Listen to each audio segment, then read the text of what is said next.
Kviečiu kalbėti rašytoją Šarūną Navicką.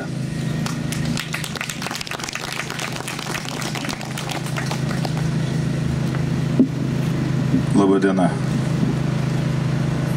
Vos prieš akimirką iš šitos tribūnos kalbėjo milžinas. Ačiū, Algirdai. Ačiū, kad esi.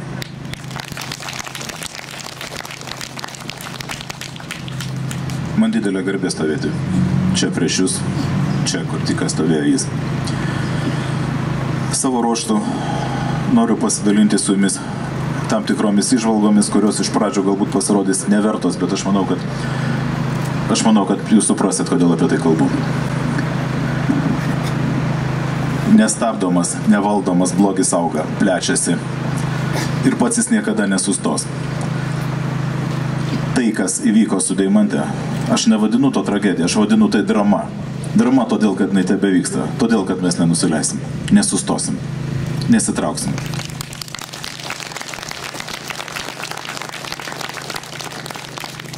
Tačiau, kai padaromas nepaprastai bjaurus ir blogas darbas, didelis savo apimtimi, po jo daryti mažus blogus darbus, mažas niekšybės darosi lengva. Aš papasakosiu jums epizodą, kurį išgirdau vakar per žinias. Mokyklinukas berniukas po šokių repeticijos važiuoja iš Šiaulių į Kupiškį paskutiniu autobusu. Vėlesnio nebebus. Jisai pamiršta namuose moksleivio bilietą ir nusiperka bilietą už pusę kainos, nes daugiau pinigų neturi. Žmonės nebetrutingi. Visi mes tokie dabar. Autobuso vairuotojas išmeta į lauk. Berniukas skambina mobiliu telefonu mamai, sako, mama, verkėsi, kažką tai daryk. Mama sako, tu aš pašnekėsiu su vairuotoju, kai tu atvažiuosi, aš tave pasitiksiu ir sumokėsiu jam kainos skirtumą. Vairuotojas nesiteikia kalbėti. Vaiką išmeta iš autobuso. Tai yra paskutinis autobusas, priemiestinis, vaikas lieka gatvėje. Dabar įdomioji dalis. Kada mama kalbasi su žurnalistais, iš autobusų parko administracijose pasiekia grasinimai. Ir štai kokie. Ko mes paduosim ją į teismą už nesirūpinimą savo vaikų. O autobuso vairuotojas, kuris išmeta į gatvę vaiką, dėl poros litų, pasirodo yra įstatymiškai teisus. Štai kas darosi, kada blogiui nesipriešinama. Dar truputis. Ir dėl lito mėtyti mūsų vaikus į gatvę bus norma. Todėl susibūrė šitos skausmo akivaizdai. Mes žinome, turime teisę verkti, kai mums skauda širdį. Bet kartu su teise verkti mes turime ir pareigą veikti. Veikti ne tiek, kiek galime, o daugiau. Tiek, kiek reikia. Artėja rinkimai ir aš kalbėsiu apie tai. Apie tai kaip apie veikimo formą. Ne vienintelę, bet šiuo metu privaloma. Gali būti, kad mes nelaimėsime ten absoliučios persvaros. Gali būti, kad bus keistai ir įdomiai suskaičiuoti balsai. Visaip gali būti ir tikriausiai bus. Tačiau mes turime rasti būdus ir formas.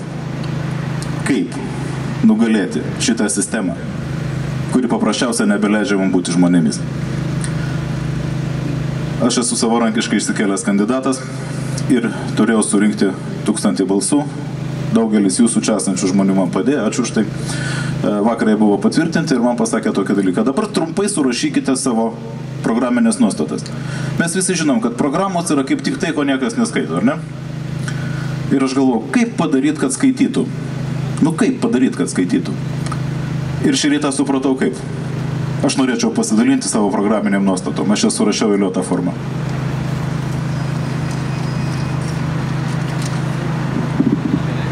Prieš metų porą dešimčių mums aušo atgimimo šventė. Ir širdis buvo sklidinos vilties. Dabar beliko būtinybė išgyventi.